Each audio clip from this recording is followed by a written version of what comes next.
ایک نوجوان اپنے کالج سے گریجویٹ ہونے والا تھا۔ پچھلے کچھ مہینوں سے اسے قریب ہی موجود ایک گاڑیوں کے شو روم میں موجود ایک اسپورٹس کار بہت پسند تھی، تو اس نے اپنے ابا جان کو کہہ رکھا تھا کہ گریجویشن کے تحفے میں اسے وہ کار چاہیے۔ جیسے جیسے گریجویشن کی تقریب کا دن قریب آ رہا تھا، ویسے ویسے نوجوان کا اپنے تحفے کا انتظار بھی عروج پر جا رہا تھا۔ بالآخر تقریب کے دن صبح کو اس کے باپ نے اسے اپنے مخصوص مطالعہ کے کمرے میں بلایا۔ اس کے باپ نے اسے بتایا کہ ایسے ذہین اور محنتی بیٹے کے باپ ہونے پر اس کو کتنا فخر ہے، اور یہ بھی کہ وہ اس سے کتنا پیار کرتے ہیں۔ پھر انہوں نے ایک غلاف میں لپٹا ہوا ڈبہ اسے تحفے میں دیا۔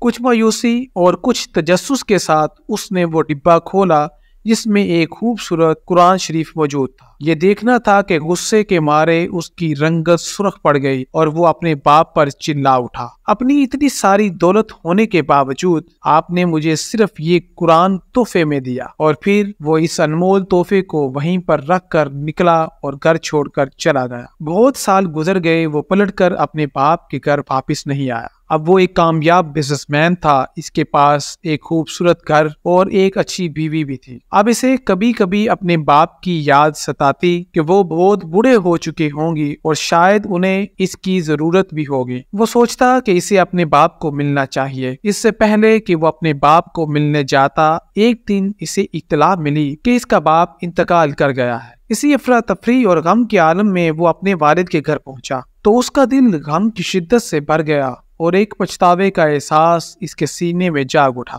تدفین سے فارغ ہونے کے بعد وہ اپنے باپ کے ضروری سامان کا جائزہ لے رہا تھا تو تبھی اسے وہی تحفے والا قرآن ویسے ہی بالکل نئی حالت میں ملا جیسا وہ سالوں پہلے اسے چھوڑ کر گیا تھا۔ آنکھوں میں آنسو کے ساتھ اس نے قرآن شریف کو کھولا۔ یوں ہی اور آنکھ پلٹتے ہوئے اس نے ایک صفحے پر دیکھا کہ اس کے باپ نے ایک آیت پر نشان لگایا ہوا تھا۔ وہ سورہ رعد کی 28ویں آیت تھی۔ بے شک دلوں کا چین اللہ کے ذکر میں ہے۔ اس نے یہ آیت پڑھی، تبھی قرآن کے پچھلی جانب سے کوئی چیز نیچے گری۔ وہ ایک کار کی چابی تھی۔ چابی کے ساتھ موجود رسید پر اس کی گریجویشن والی تاریخ لکھی تھی اور ساتھ ہی یہ بھی لکھا تھا کہ مکمل قیمت ادا کر دی گئی ہے۔ زندگی میں کتنی ہی دفعہ ایسا ہوتا ہے کہ ہم اللہ پاک کی عطا کردہ ان گنت نعمتوں کو صرف اس وجہ سے ٹھکرا دیتے ہیں کیونکہ وہ ہماری توقعات کی عین مطابق نہیں ہوتی، اور بعض دفعہ جلد بازی میں غلط فیصلے کر دیتے ہیں جس کا دکھ اور پچھتاوا ہمیں ساری زندگی بھگتنا پڑتا ہے۔